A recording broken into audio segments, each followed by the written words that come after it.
BRS working president కేటీఆర్పై ఓ news channel అసత్య వార్తా కథనాలు ప్రసారం చేయడాన్ని మాజీ మంత్రి వేముల ప్రశాంత్ రెడ్డి తీవ్రంగా ఖండించారు.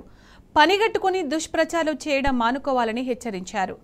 రాజకీయ నాయకుడిలా మాట్లాడాలనుకుంటే జర్నలిజం ముసుగు తీసి రాజకీయాల్లోకి రావాలని సోకాల్డ్ మీడియా సంస్థలకు సూచించారు.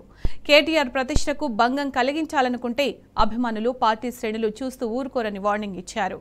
కోపంలో వారు ఏమైనా చేయొచ్చన్న వేముల దానికి ఆయా మీడియా సంస్థలే బాధ్యులవుతారని స్పష్టం చేశారు. సెక్షన్ ఆఫ్ మీడియా మా పార్టీ వర్కింగ్ ప్రెసిడెంట్ గారిని వ్యక్తిగతంగా ఆయనపై నిరాధారమైన వ్యాఖ్యలు చేస్తూ వస్తూ ఉన్నారు. ఫోన్ ట్యాపింగ్ కేసు ఎంక్వైరీ నడుస్తున్నటువంటి సందర్భంలో కొందరు మీడియా యాజమాన్యం కావచ్చు, కొందరు ప్రతినిధులు కావచ్చు, ఒక సెక్షన్ పనిగట్టుకొని కేటీఆర్ గారి మీద వారి వ్యక్తిగత ప్రతిష్టను మలినపరిచే విధంగా వారి మీద వ్యాఖ్యలు చేయడాన్ని మేము తీవ్రంగా ఖండిస్తూ ఉన్నాం. ఆ సెక్షన్ ఆఫ్ మీడియా ప్రతినిధులు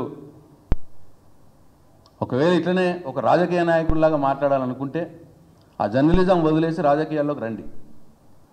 కానీ జర్నలిజం ముసుగులో మా నాయకులైనటువంటి కేసీఆర్ గారిని, కేటీఆర్ గారిని, హరీష్ రావు గారిని వ్యక్తిగతంగా ఇష్టం వచ్చినట్టు వారి ప్రతిష్ట మసకబారే విధంగా వ్యాఖ్యలు చేస్తామంటే మరి వారికి అభిమానులు ఉంటారు, పార్టీ కార్యకర్తలు ఉంటారు వారికి అభిమానులుగా, ప్రజలు కూడా ఉంటారు వారికి అభిమానులుగా.